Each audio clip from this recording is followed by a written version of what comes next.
공복 혈당을 다스리는 지혜. 아침 식사의 진짜 역할. 현대인의 건강관리에서 가장 민감한 지표 중 하나가 공복 혈당이다. 특히 아침에 잰 혈당 수치가 높게 나온다면 단순히 식습관 하나만으로도 조절이 어려운 경우가 많다. 그래서 질문이 생긴다. 아침을 굶는 게 도움이 될까? 어떤 사람들에게는 그럴 수 있다. 예를 들어 고강도 운동을 꾸준히 하며 공복, 유산소 운동으로 지방을 태우는 것을 목표로 하는 이들은 아침 식사를 건너뛰는 방식이 오히려 효율적일 수 있다. 하지만 그런 경우가 아니라면 공복을 유지하는 것만으로 혈당이 안정되리라는 기대는 오해에 가깝다. 아침 식사의 본질. 단식을 깨는 식사. 영어로 아침 식사를 브렉퍼스트라고 부른다. 말 그대로 브레이크 깨다와 패스트 단식의 조합이다. 즉 아침 식사는 오랜 시간의 단식을 깨는 끼니야.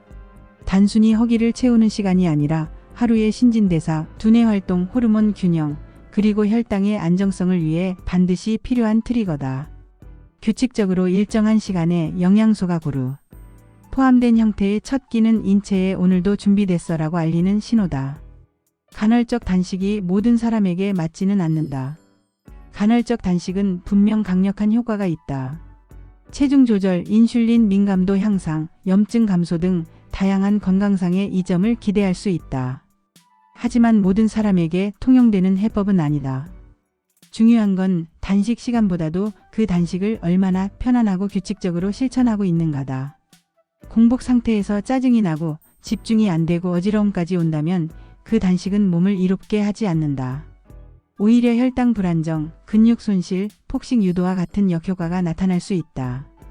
단식은 길게가 아니라 내 몸이 견딜 수 있는 범위에서 시작하고 서서히 시간을 늘려가는 것이 정석이다. 첫 끼의 중요성. 시간보다 일관성. 많은 사람들이 간헐적 단식을 한다면서 아침을 건너뛰지만 실상은 전날 밤 야식을 늦게까지 먹은 채로 아침을 굶는 형태다. 이럴 경우 단식이 아니라 몸에 과부하를 주는 행위다. 장이 쉬지 못하고 계속 소화 작업을 하게 되면 신체의 회복력이 떨어지고 혈당도 불안정해진다. 진정한 의미의 건강한 단식은 저녁을 조금 일찍 먹고 야식 없이 잠드는 것에서 시작된다. 그 위에 일정한 시간에 첫 끼니를 섭취하는 것이 핵심이다. 이에 저녁 7시 이전에 식사를 끝내고 다음날 아침 8시에 첫 끼를 먹는 습관. 단식이 위험할 수 있는 사람들. 당뇨 환자 중 인슐린 복용자, 새벽 저혈당 위험이 있음. 저혈압 환자 공복 시간이 길어지면 어지러움, 메스꺼움 등 발생. 소화 기능이 약한 사람 공복 후 위산 과다로 인한 위장 장애. 임산부 태아의 성장에 필요한 영양 공급이 차단됨. 이러한 경우에는 단식을 하더라도 무리하지 말고 간단한 수분이나 소량의 음식을 활용해 새벽 혈당 급변을 막는 방식이 필요하다. 핵심은 내 몸에 맞는 공복을 아는 것. 건강한 공복이란 단순히 배고픔을 참는 상태가 아니다. 공복 중에도 몸이 안정적이고 스트레스가 없는 상태를 말한다. 몸이 연료를 효율적으로 쓰고 있다는 감각이 있다면 그 공복은 건강하다.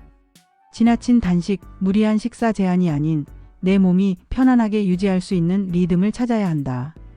결국 공복 혈당 조절의 핵심은 첫 끼를 언제 어떻게 먹는가에 달려 있다. 그리고 언제 쉬고 언제 먹을지를 분명히 하는 식사 리듬에서 출발해야 한다.